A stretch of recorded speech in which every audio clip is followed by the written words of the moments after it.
आज मैं आपको बताऊंगा कि आप कैसे 5 मिनट के अंदर आपके बिजनेस का उद्यम रजिस्ट्रेशन सर्टिफिकेट है वो जनरेट कर सकते हैं। लेकिन सबसे पहले कुछ डॉक्यूमेंट्स जो रजिस्ट्रेशन के लिए जरूरी है वो आप रेडी रखिए। वो डॉक्यूमेंट है आपके जो ओनर है या फिर आपके जो पार्टनर है उनका पर्सनल पैन कार्ड, आधार कार्ड, और आपकी कंपनी का जो है वो पैन कार्ड, उसका बैंक डिटेल्स और वो मोबाइल नंबर और ईमेल आईडी आप एप्लीकेशन में एंटर करना चाहते हैं। ये चीज रेडी होने जाने के बाद आप अपना एप्लीकेशन प्रोसेस स्टार्ट कर सकते हैं। तो चलिए देखते हैं कैसे होता है ये एप्लीकेशन। सबसे पहले आपको उद्यम रजिस्ट्रेशन का वेबसाइट ओपन करना है, जो है उद्यम रजिस्ट्रेशन .gov.in। ये वेबसाइट ओपन करने के बाद आपको होम पेज पे ही एमएसएमई उद्यम रजिस्ट्रेशन प्रोसेस दिखेगा। उसके नीचे वेलकम टू रजिस्टर हियर, उसके नीचे जो ऑप्शन है for new entrepreneurs who are not registered, ये जो फर्स्ट टाइम रजिस्ट्रेशन कर रहे हैं वो उन लोगों के लिए है। और जो ऑलरेडी ओल्ड सिस्टम के अंदर रजिस्टर्ड थे और उनको माइग्रेट करना है न्यू सिस्टम में, तो उनको यहाँ पे क्लिक करना है। अब हम फर्स्ट टाइम रजिस्ट्रेशन करते हैं तो हम यहाँ पे क्लिक करेंगे और उसके बाद हमारा जो रजिस्ट्रेशन प्रोसेस है वो स्टार्ट होगा।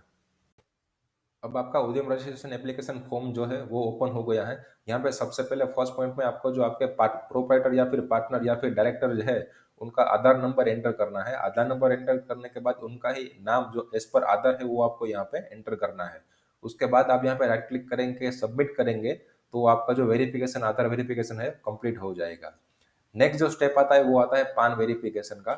यहाँ पे आपका प्रोपाइटर, आपका जो बिजनेस है वो प्रोपाइटरशिप है, पार्टनरशिप फर्म या फिर कंपनी एलएलपी, जो भी एप्लीकेबल है वो आपको यहाँ पे ड्रॉप डाउन मेनू में से सिलेक्ट करना है। उसके बाद उसका पान नंबर आपको एंटर करके फिर यहाँ पे सबमिट करना है, तो आपका पान नंबर जो है वो वेरीफाइड हो जाएगा। उसके बाद यहाँ पे पूछा गया है कि आपने क्या आपका इनकम रिटर्न फाइल किया हुआ है लास्ट ईयर का। अगर यस तो आपको यहाँ पे यस करना है, या अदरवाइज नो। उसके बाद अगर आपके पास जीएसटी है तो आपको यहाँ पे यस करना है, अगर नहीं है तो नो करना है, और आप एग्जम्प्टेड है तो आपको एग्जम्प्टेड पे क्लिक करना है। उसके बाद आता है name of the entrepreneur as per PAN. अगर आपका जो बिजनेस है उसका पान है तो उसका आपको एंटरप्रेन्योर, उसका जो आपको नाम है वो यहाँ पे एंटर करना है। उसके बाद आपको जो मोबाइल नंबर और ईमेल आईडी रखना है वो आपको यहाँ पे एंटर करना है। उसके बाद 8th नंबर के पॉइंट में आता है आपका सोशल कैटेगरी क्या है, जनरल है, एससी है, एसटी है, ओबीसी है, वो आपको यहाँ पे जो एप्लीकेबल है वो सिलेक्ट करना है। उसके बाद आता है आपका जेंडर, मेल, फीमेल, अदर्स। उसके बाद आता है स्पेशल एबल्ड या फिर दिव्यांग। अगर आप स्पेशल एबल या फिर दिव्यांग है तो आपको यस पे क्लिक करना है, अगर अदरवाइज नहीं है तो आपको नो करना है। उसके बाद आपका बिजनेस का जो नेम है, नेम ऑफ द एंटरप्राइज, आपको 11th नंबर के पॉइंट में एंटर करना है, उसको सबमिट करना है। और उसके बाद आपका जो प्लांट, आपका जो फैक्ट्री है, यूनिट है, उसका अगर नेम अलग से है तो आपको यूनिट 1, यूनिट 2 जो भी है आपको ऐड करना है यहाँ पे, तो आप उसका नाम ऐड कर सकते हैं।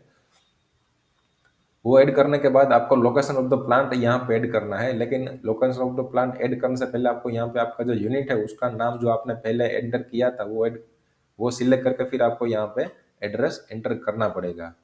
एड्रेस एंटर करने के बाद आपको ऐड प्लांट करेंगे तो वो एड्रेस आपका जो है वो सेव हो जाएगा। 13 नंबर के पॉइंट में official address of the enterprise. अगर आपका जो ऑफिस है उसका एड्रेस आपके यूनिट के एड्रेस से अलग है तो आप यहाँ पे वो दूसरा एड्रेस भी यहाँ पे आप ऐड कर सकते हैं। अगर यूनिट का एड्रेस और ऑफिस का एड्रेस सेम है तो आपको सेम एड्रेस यहाँ पे एंटर करना है जो आपने 12 नंबर के पॉइंट में ऐड किया था।